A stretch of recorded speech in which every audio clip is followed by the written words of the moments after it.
Bem-vindos, sétimo ano, à nossa videoaula de hoje. Só para que vocês se situem, eu disponibilizei já na nossa playlist os vídeos sobre os ciclos biogeoquímicos, que são o ciclo do oxigênio, do nitrogênio, do carbono.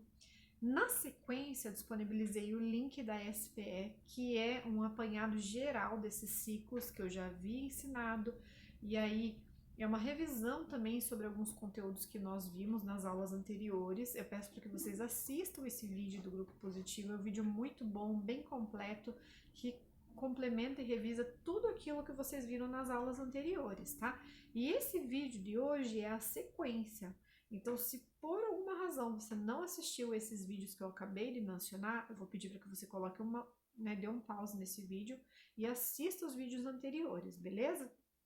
Outra coisa que eu quero combinar com vocês é que vocês façam a leitura do material, tá? Hoje vocês irão ver a página 37, 38, 39, 40 e 41.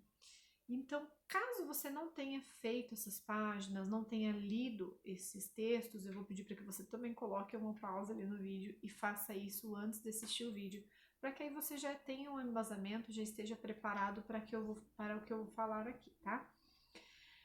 Pessoal, então iniciando ali, hoje vai ser mais um diálogo, tá? Eu quero que vocês reflitam sobre esses assuntos. Retomando um pouquinho do que vocês viram na aula sobre o ciclo do carbono, eu falei naquele vídeo para vocês que eu iria fazer um outro vídeo falando sobre a poluição da atmosfera, tá? Então, esse vídeo de hoje está relacionado a isso, tem outras coisas também, mas a gente vai iniciar com esse assunto, tá? E o que seria poluição da atmosfera? Gente, a poluição da atmosfera pode se dar por dois motivos. Primeiro, causas naturais, tá? Como, por exemplo, erupções vulcânicas, em que essas partículas ficam suspensas na atmosfera. Existem outros fatores também, como a quantidade de vento, tá? A incidência de chuvas, a umidade, que às vezes faz com que determinados componentes se acumulem na atmosfera, tornando-a poluída, tá? E existem também fenômenos, tá? Que acontecem em decorrência da ação antrópica. O que significa ação antrópica? Ação do homem, dos seres humanos, tá? E quais seriam essas ações? A partida, tá, do carro, quando você liga o carro, indústrias, tá, que utilizam combustível, eu já vou explicar o porquê, queima de lixo, tá? Tudo isso, gente, faz com que inúmeras partículas, que nós chamamos de partículas poluentes, sejam lançadas na atmosfera terrestre, tá? Pessoal, a maioria dos combustíveis, como por exemplo gasolina, diesel, tá?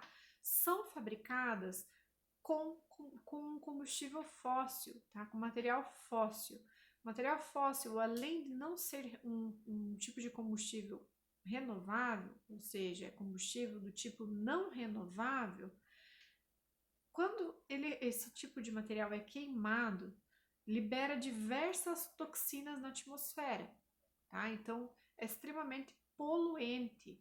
E esses poluentes, né, quando estão em grande concentração, se tornam prejudiciais para diversos seres vivos, incluindo nós seres humanos, tá? Então a apostila cita alguns exemplos ali, como por exemplo, o gás carbônico, que eu já havia citado lá durante o ciclo do carbono, o metano, o monóxido de carbono, compostos de enxofre, óxidos de nitrogênio, e aí vai uma lista, sabe, gente?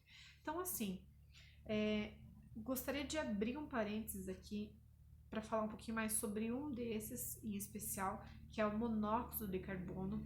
Eu falei que alguns desses poluentes são prejudiciais, inclusive para nós seres humanos, e esse é um deles, tá, gente? Esse tipo de gás ele é liberado também quando o motor do automóvel está funcionando. E é aí que mora o perigo, porque algumas pessoas ligam o motor e fazem com que esse motor funcione em locais fechados. Acontece que esse gás, gente, ele é inodoro, incolor, tá? E acaba sendo imperceptível. E aí as pessoas não percebem a alta concentração desse gás. E o que que acontece, gente? Esse gás, ele faz com que a pessoa diminua seu metabolismo, tá? E ela não percebe, ela não se dá conta. E aí o que que acontece? Quando em grande quantidade provoca sonolência, tá? E a consequência mais séria, gente, disso é a morte por asfixia, tá? Por quê? Porque esse gás, ele tem muita afinidade com uma célula do nosso corpo chamada hemácia, que transporta o oxigênio, tá? E aí o que que acontece? Essas células que naturalmente estariam transportando oxigênio acabam entrando em contato com o monóxido, tá? E aí, né, como nós precisamos do oxigênio para que as nossas células possam fazer respiração celular, para que, né, para nossa respiração, a gente acaba, né, sofrendo asfixia. Então é muito perigoso, jamais funcione em um carro em um local fechado. Oriente as pessoas que têm o costume de mexer, de ligar o carro, principalmente em dias frios, para que não faça isso em um local fechado. Deixe a porta da garagem aberta, deixe as janelas bem abertas e o local bem arejado para evitar esse tipo de acidente. Como esse gás é imperceptível, às vezes acontece a pessoa não perceber e quando ela vai perceber já é tarde, tá, pessoal? O que mais? A poluição, gente, de uma maneira geral, acarreta uma série de outras características e sintomas do nosso organismo, como por exemplo, mucosas irritadas, os olhos ficam irritados, tá? Dificuldade para respiração. Quem já tem tendência a ter doenças do sistema respiratório tem tudo isso muito mais agravado, tá? E isso acaba sendo um problema de saúde pública. Outra coisa, a vegetação, gente, é prejudicada também, é extremamente prejudicial para os vegetais, porque eles precisam fazer um processo chamado fotossíntese, e às vezes as folhas, a superfície das folhas ficam cobertas de fuligem, e aí acaba dificultando, tá, o processo de fotossíntese, muitas vezes essa planta pode estar morrendo. Enfim, existe uma série de coisas que acontece decorrente dessa poluição que são extremamente prejudiciais, tá? Pessoal, aqui na página 38, tá? Até fiz destaquei algumas partes do texto que eu acho que são bem importantes de estar conversando com vocês, porque olha a importância da gente preservar a natureza, tá? Além de utilizarmos muitos dos produtos desses seres vivos, tá? Eles também servem como bioindicadores. Então, nós temos seres vivos que indicam a poluição do ar, tá? Bioindicadores que indicam as condições da água. E aí, esses seres vivos nos contam muito sobre a qualidade daquele produto, daquela substância. E aí, na apostila, ali na página 38, nós temos um exemplo das abelhas, tá? Abelhas contra poluição. Estudo mostra que o mel produzido por esse inseto pode indicar níveis de contaminação do ar. Você sabia que algumas espécies podem nos alertar quando algo está errado no ecossistema em que vivem? Tá? Então vejam, pessoal, como que esse estudo foi desenvolvido, o que eles descobriram com isso, tá? Então essa pesquisa foi realizada pela Universidade Federal de Ouro Preto. E aí, o que eles fizeram? Eles analisaram, gente, o mel, tá? E o pólen estocados nos ninhos de alguns exemplares de abelha sem ferrão. E aí, o que acontece? A descoberta, tá? Foi triste, né? Porque foi constatada a presença de toxinas, metais pesados, inclusive, no mel dessas abelhinhas, tá? As abelhas mais comuns sem ferrão são as abelhas de Jataí. Existem outras espécies também, e esse estudo foi feito com essa abelha, tá? E aí, o que aconteceu? Né? A bióloga Natália conta ali que eles colocaram esses ninhos em diferentes lugares, próximos a uma área de mineração e uma área florestal. E o resultado mostrou que as abelhas podem confirmar como a mineração contribui para a poluição. Porque elas ficam expostas, gente, tá? Essas partículas ficam expostas no ar e aí entram em contato com essas flores, E a abelha, como vocês sabem, é um inseto polinizador. E ao entrar em contato, gente, com essas partículas, com esse pólen contaminado, elas acabam levando para suas colmeias poluentes como cobre, arsênio, chumbo, tá? E isso também ajuda a explicar por que várias espécies de abelhas vêm sendo, né, dizimadas, muitas abelhas morrendo, não só em razão disso, mas também dos agrotóxicos. E a diminuição, gente, dessas abelhas pode acarretar, inclusive, numa escassez de alimento futuramente, porque elas são organismos polinizadores, né? Então, elas têm uma importância ambiental extrema. E elas também servem para indicar a qualidade, né, da atmosfera em locais em que ocorre esse tipo de prática, como por exemplo, como exemplo citado ali no texto, a mineração, né? Então isso aí ajuda a gente a compreender como esse tipo de atividade é prejudicial para o meio ambiente. Não só para a atmosfera, tá, gente? Mas para a água, para o solo, enfim, para os organismos que vivem ali. E aí na apostila, gente, tem na página 38 ainda uma proposta do Fazendo Ciência, que é para que você possa analisar as condições atmosféricas com relação à poluição no local onde você vive, né? Então, é possível saber a qualidade do ar? Vamos comparar a qualidade do ar em diversos locais usando filtros de papel? É lógico, só que na condição em que nós estamos, né? Vocês não podem estar saindo na rua, passeando, indo em locais diferentes e nem mesmo na escola, né? Porque na escola nós poderíamos estar colocando em diferentes pontos. Porém, gente, eu sugiro que vocês façam na casa de vocês, em pelo menos um ponto, né? Na janela, no jardim, enfim, um local que vocês escolham. E aí vocês vão precisar de um palitinho desses de churrasco, tá? E um pedacinho de filtro de papel. E aí o que vocês vão fazer? Vocês vão colar esse pedacinho de filtro de papel no palitinho e vão escolher um local para deixar. Você vai colar como se fosse uma bandeirinha, né? Tem até a ilustração aqui, ó, mostrando. E aí o que você vai fazer? Você vai deixar lá por uma semana, mais ou menos, tá? E após esse período, você vai analisar esses filtros de papel.